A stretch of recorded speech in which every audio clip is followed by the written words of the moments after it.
I ಮಾಮ ಹೆಗ್ಲಿಗೆ ಏನಾಯ್ತು? ಏ ಮಾಮ್, ಈ ಕಡೆ ಹೆಗ್ಲಿಗೆ ಮನೆ ಜವಾಬ್ದಾರಿ ಬಿದ್ಬಿಟ್ಟೈತೆ. ನನಗೊಂದು ಅನುಮಾನ ಇದೆ ಮಹಾರಾಜರೇ. ನಿನಗೇನು ಅನುಮಾನ? ಊರಲ್ಲಿರೋ ಎಲ್ಲರನ್ನ ಚೋಟ ಭೀಮೆ ಕಾಪಾಡ್ತಾನೆ, ನೀನೇನ್ ಶಡ ತೆರಗಿದ್ಯಾ? ಹಲೋ. ಹಾ ಎಲ್ಲಿ? ಮಚ, ಇನ್ಮೇಲೆ ನಂಗೆ ಫೋನ್ ಮಾಡ್ಬೇಡ, ನಾನು ಯಶಸ್ವಿನ ದಾರಿಲಿ ಹೋಯ್ತಾ ಇದೀನಿ. ಹಂಗೆ ಅಲ್ಲಿ ಮುಂದೆ ರೈಟ್ ತಗೋ, ನಾನು ಯಶವಂತ್ ಮನೇಲಿ ಇದ್ದೀನಿ. ಮಚ, ಅವನಿಗೆ ಬತ್ತ ಒಂದು ವಿಮಲ್ ತಂದ್ಬಿಡ ಕೇಳು. Excuse me. ಎಸ್. ನಿಮ್ಗೆ ಯಾರಾದ್ರೂ ಗರ್ಲ್ ಫ್ರೆಂಡ್ ಇದ್ದಾರಾ? ಇಲ್ಲ. ಯಾಕೆ ನಿಮ್ದು ನಿಂತ್ಕೊಳ್ಳಲ್ವಾ? ನಿಂಗೆ ಯಾರು ಬಾಯ್ ಫ್ರೆಂಡ್ ಇದಾರಾ? ಇಲ್ಲ. ಯಾಕೆ? ಯಾಕಂದ್ರೆ ನಾನು ನಿಂತ್ಕೊಳತ್ತೆ. ಬಾ, ಬಾಯಿಗಿರ್ತೀನಿ. ಬಾ ಬಾ.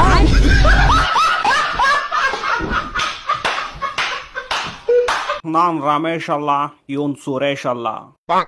ಮತ್ತೆ ಯಾರಣ್ಣ ನೀವು? ಇವನ್ ರಮೇಶು, ನಾನ್ ಸುರೇಶು.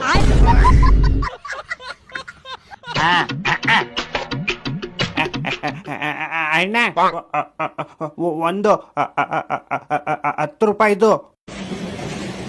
ರಾತ್ರಿ ಆಗೋಯ್ತು, ಮಿಕ್ಕಿದ್ ನಾಳೆ ಕಂಟಿನ್ಯೂ ಮಾಡೋಣ.